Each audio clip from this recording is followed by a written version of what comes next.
Perkenalkan, nama saya adalah Kristiani Immanuel dari kelas 10 MIPA 1. Mapel yang akan saya bahas adalah bahasa Indonesia wajib.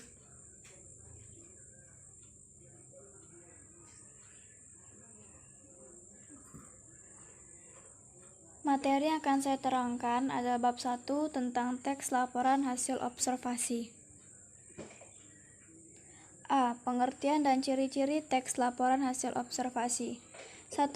Pengertian teks laporan hasil observasi. Teks laporan hasil observasi atau report berisi jawaban umum mengenai sesuatu yang didasarkan pada hasil kegiatan observasi.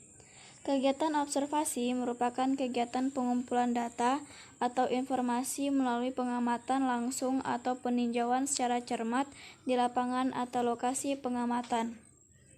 Kegiatan ini dilakukan untuk memperoleh informasi tentang tingkah laku, keadaan, kondisi, atau situasi dari objek yang diteliti. 2. Ciri-ciri teks laporan hasil observasi. Ciri-ciri teks laporan hasil observasi sebagai berikut. A. Bersifat objektif, global, dan universal. B. Objek yang akan dibicarakan atau dibahas adalah objek tunggal. C. Ditulis secara lengkap dan sempurna. D. Ditulis berdasarkan fakta sesuai dengan pengamatan yang telah dilakukan.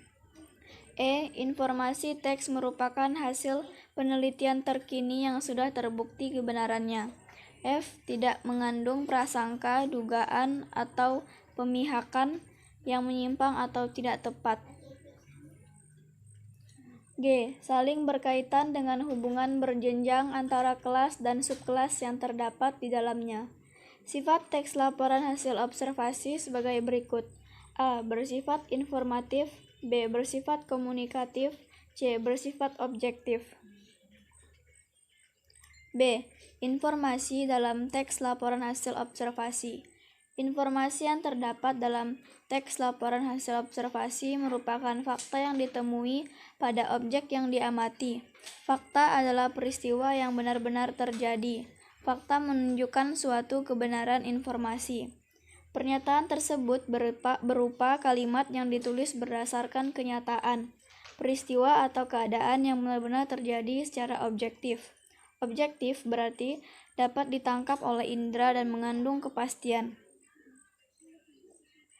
Kita masuk ke C, interpretasi laporan hasil observasi. Arti kata interpretasi menurut Kamus Besar Bahasa Indonesia atau KBBI adalah pemberian kesan, pendapat, atau pandangan teoretis terhadap sesuatu. Kegiatan interpretasi lebih memfokuskan dan memprioritaskan pada pengkajian bagian-bagian yang ada dalam sebuah teks laporan hasil observasi. Oleh karena itu, menginterpretasi atau menafsirkan teks laporan hasil observasi ini sangat diperlukan untuk mengungkapkan isi dalam sebuah teks laporan hasil observasi. 1. Ringkasan teks laporan hasil observasi. Ringkasan adalah pokok-pokok pikiran yang dirangkai menjadi satu dengan tetap memperhatikan urutan isi bagian demi bagian dan sudut pandang pengarang tetap diperhatikan dan dipertahankan.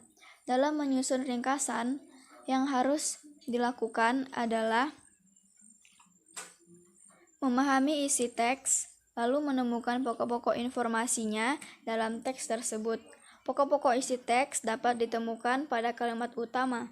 Kalimat utama adalah kalimat yang mengandung pokok pikiran atau gagasan utama yang menjadi dasar pengembangan sebuah paragraf. Kedua, simpulan fungsi teks laporan hasil observasi. Interpretasi terhadap teks laporan hasil observasi dapat dilakukan dengan menyimpulkan teks laporan hasil observasi. Simpulan adalah rumusan akhir tentang sesuatu, dalam hal ini adalah teks. Simpulan disusun berdasarkan pemahaman atau penalaran kita terhadap keseluruhan isi teks tersebut. Untuk memahami simpulan laporan hasil observasi, ada beberapa contoh simpulan seperti lidah buaya atau aloe vera adalah tumbuhan yang sudah dikenal sejak lama Lidah buaya memiliki kandungan zat-zat seperti enzim, asam amino, mineral, vitamin, dan polisakarida. Lidah buaya sangat bermanfaat bagi kesehatan mulai dari penyembuh rambut, penyembuh luka, dan sampai perawatan kulit.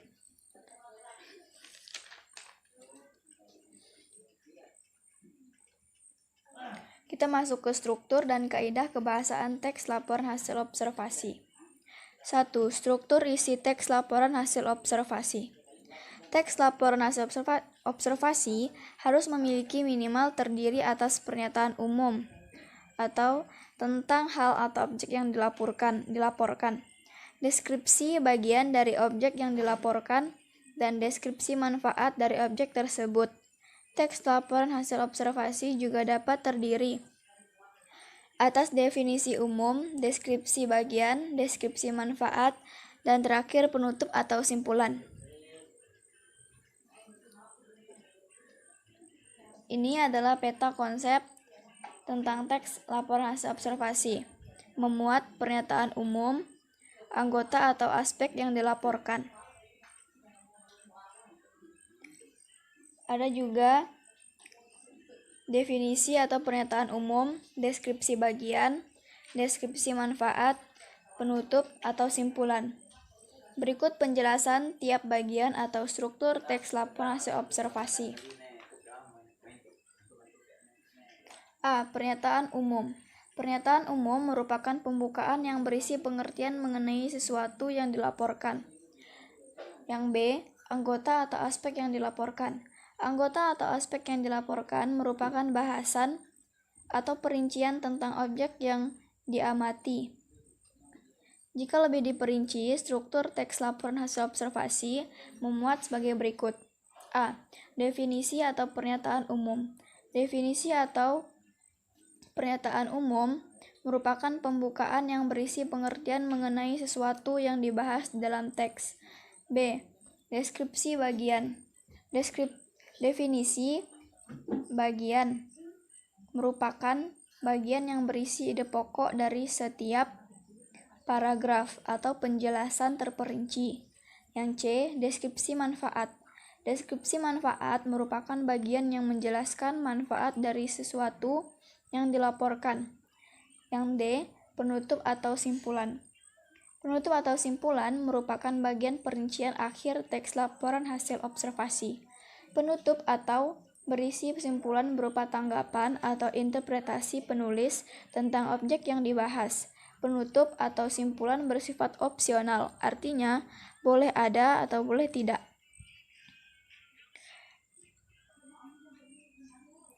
Dua. Kaidah kebahasaan teks laporan hasil observasi. A. Pernyataan umum. Kata atau frasa atau kelompok kata yang dominan dipakai dalam laporan hasil observasi adalah verba atau kata kerja dan nomina atau kata benda. Kata adalah satuan bahasa terkecil yang bersifat bebas. Frasa adalah gabungan dari beberapa unsur tetapi tidak melebihi batas fungsi. Dan sekalipun frasa terdiri atas beberapa unsur, tetapi frasa hanya memiliki satu fungsi dalam sebuah kalimat. Frasa merupakan kelompok kata yang non-predikatif atau tidak menduduki subjek dan predikat. Baik, di sini ada verba dan nomina. Yang pertama adalah nomina. Nomina atau kata benda adalah kata yang mengacu pada manusia, binatang, benda, dan konsep atau pengertian. Ciri-cirinya dapat kita lihat, yaitu dalam kalimat yang predikatnya verba. Nomina tidak dapat diingkarkan dengan kata tidak, pengingkarnya adalah bukan. Contohnya, ayah bukan guru. Nomina umumnya dapat diikuti oleh adjektiva, baik secara langsung maupun dengan diantarai oleh kata yang. Contohnya, rumah mewah, rumah yang mewah. Yang kedua adalah verba. Verba atau kata kerja adalah kata-kata yang menyatakan perbuatan, tindakan, proses, gerak, atau keadaan atau terjadinya sesuatu. Ciri-ciri verba Yang A memiliki fungsi utama sebagai predikat atau sebagai inti predikat dalam kalimat. Yang B mengandung makna inheran, perbuatan atau aksi, proses atau keadaan yang bukan sifat atau kualitas. Yang C verba yang bermakna keadaan, tidak dapat diberi ter yang berarti paling. Yang D pada umumnya tidak dapat bergabung dengan kata-kata yang menyatakan makna kesangatan. Kita lanjut. Yang B afiksasi. Dalam kegiatan berbahasa, kata yang digunakan dapat berupa kata dasar atau kata bentukan. Kata dasar adalah kata yang belum mendapat imbuhan, pemajemukan, atau pengulangan. Kata bentukan adalah kata yang telah mendapat imbuhan atau afiksasi, pengulangan, atau reduplikasi, dan pemajemukan ketika digunakan. Yang C kalimat definisi dan kalimat deskripsi. Setelah mengidentifikasi verba, kita akan menemukan beberapa verba yang digunakan untuk mendefinisikan dan mendeskripsikan suatu objek. Contoh kalimat definisi.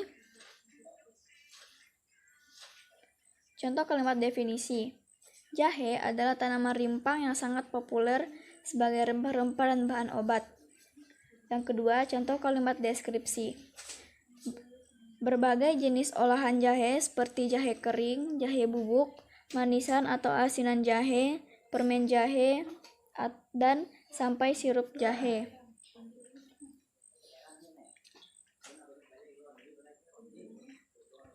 Yang D, kalimat simpleks dan kalimat kompleks. Kalimat simpleks adalah kalimat yang hanya terdiri atas satu struktur dengan satu verba utama. Contohnya, saung wira tersebut terdapat kumpulan pohon. Kalimat kompleks adalah kalimat yang terdiri atas lebih dari satu aksi, peristiwa, atau keadaan, sehingga mempunyai lebih dari satu verba utama dalam lebih dari satu struktur. Struktur yang satu dan struktur yang lain biasanya dihubungkan oleh konjungsi. Akan tetapi, sering pula hubungan itu hanya ditunjukkan oleh tanda koma atau titik koma. Bahkan tidak ditunjukkan oleh tanda apapun. Kalimat kompleks dibagi menjadi dua jenis, yaitu kalimat kompleks parataktik dan kalimat kompleks hipotaktik. Kalimat kompleks parataktik. Kalimat kompleks parataktik. Kalimat kompleks yang terdiri atas dua struktur atau lebih yang dinyatakan dengan hubungan konjungtif, sejajar dengan makna. Konjungsi yang digunakan seperti dan, tetapi, dan atau. Contohnya, jahe terkenal dengan aroma dan rasanya yang begitu khas. Kedua, kalimat kompleks hipotaktik. Kalimat kompleks hipotaktik adalah kalimat yang dapat dinyatakan dengan hubungan konjungtif tidak sejajar dengan makna.